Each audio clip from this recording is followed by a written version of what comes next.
तो चलिए अभी हमने आपको दिखाया कि दरभंगा में किस तरह सुबह ही, क्योंकि धूप तेज़ होती है इसलिए सवेरे ही नमाज की रस्म अदा की गई है।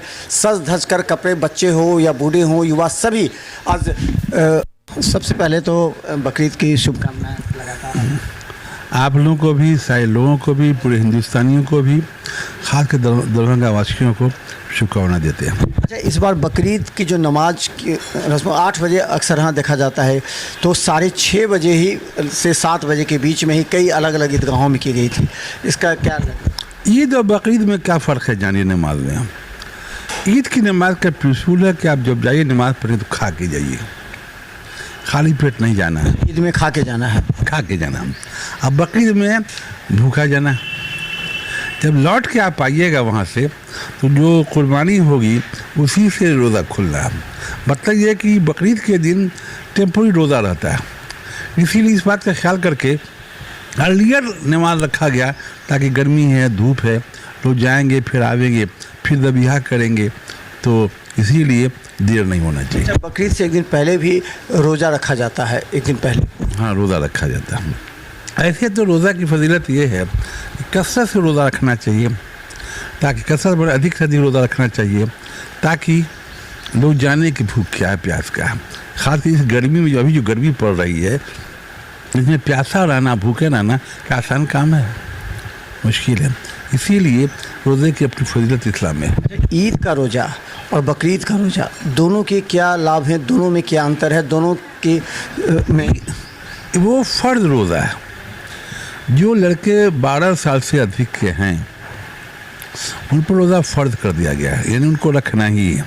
ये रोज़ा फ़र्ज नहीं है, आपकी ख्वाहिश है तो आप रखें वरना ना रखें बस। लेकिन मॉर्निंग का जो रोज़ा है वक्ती घंटा 2 घंटा का पूरा करना वाजिब है। इसका असर क्या है, मतलब ये इस रोज़ा में उस रोज़ा में फ़ायदा, वो तो चंद चीज़ें हैं, 5 चीज़ें हैं इस्लाम में जो बेस है, पोल है, पिलर है, उसमें एक रोज़ा है इसीलिए, लेकिन वो ये रोज़ा उसमें शामिल नहीं है।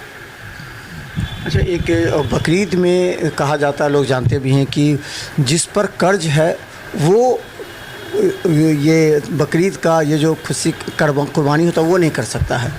लेकिन अब देखा जाता है कि बहुत लोग को कहीं ना कहीं तो कर्ज होता ही है, तो बैंक से कर्ज हो चाहे अलग अलग जगह कर्ज हो, लेकिन वो भी बड़े धूमधाम से करते हैं। तो क्या लगता है कि इसमें जो ये नियम है कि जिसके पास कर्ज हो वो कुर्बानी नहीं कर सकता, क्या इसमें कुछ रियायतें भी हैं? कुछ कर्ज का क्या, कर्ज का मतलब जिसको बिजनेस कर रहा है, करोड़ों का बिजनेस कर रहा है, अपने बिजनेस को फ्लोरिश करने कर लेता है तो कर्ज नहीं हुआ।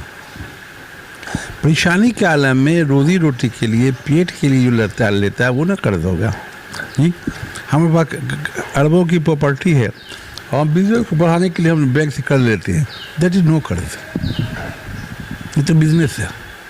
इसीलिए वो ईद में भी वही है कि फितरा जो लोग देते हैं और जो लोग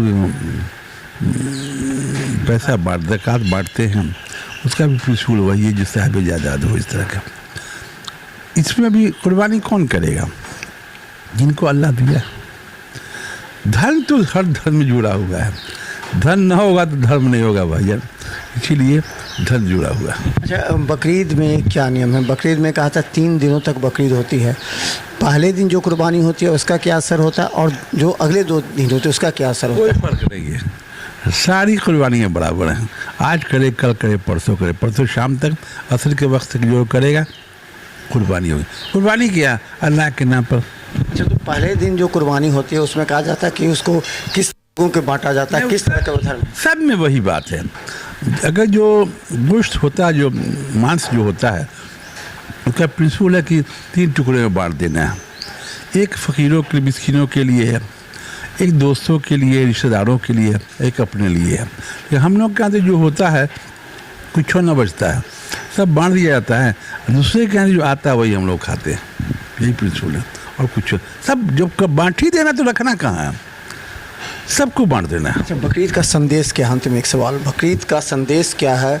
बकरीद के लोग इंतजार करते हैं, कहते हैं पूरा ये हज का महीना भी कहा जाता है शायद, तो क्या लगता है इसका संदेश क्या है लोगों में?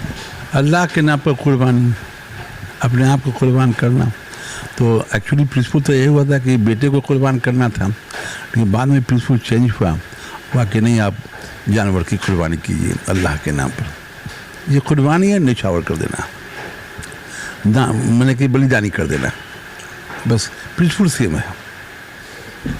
तो हम बता दें, देखिए बकरीद का काफ़ी महत्वपूर्ण मायने रखता है और ख़ासकर बकरीद जो है वो गरीब और अमीर के बीच जो खाई है उसको मिटाता है, क्योंकि बकरीद में कहा जाता है कि आपके आसपास जो भी गरीब रहते हों, फ़कीर हों, उनको जो है सो आप अपने हिस्से का जो कुर्बानी देते हैं उसको आपको बांटना है। और ये एक समाज के में जो खाई है वो बताता है कि कैसे दूर करें, आपसी भाईचारा कैसे बनाएं, कैसे एक दूसरे के साथ मिलें। और कहा जाता है ये हज का महीना है, इसीलिए इसमें जिसके पास लोन है, जो बड़े बड़े कारोबार करते हैं वो लोन स्वाभाविक है, जो घर बनाते हैं बैंक से लोन लेते हैं तो वो उनका स्वाभाविक है। लेकिन खाने पीने में अगर कोई लोन लेता है, किसी से 5,000 2,000 खाने पीने लेता है तो उसे कर्ज कहा जाता है। तो वो से भी वो गरीब हैं, उसे कुर्बानी उनकी होती नहीं है, इसलिए वो लोग बड़े लोगों के घर में से जो आता है कुर्बानी का वो उसे मिलता है। और यही एक महत्व है जो आपको हम बता दें कि आज जो बकरीद है उसका महत्व है। तो देखते रहिए बिहार मिर्च न्यूज़। हम लगातार दरभंगा के तमाम वो बुद्धिजीवी जिनका संदेश आप तक पहुँचना बकरीद के लिए काफ़ी महत्वपूर्ण है, उनके संदेश आप तक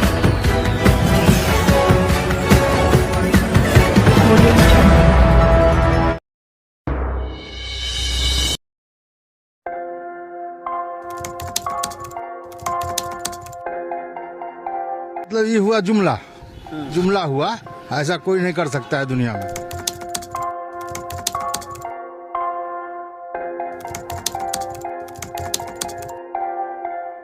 वोट बैंक के लिए तो कोई कुछ कह सकता है,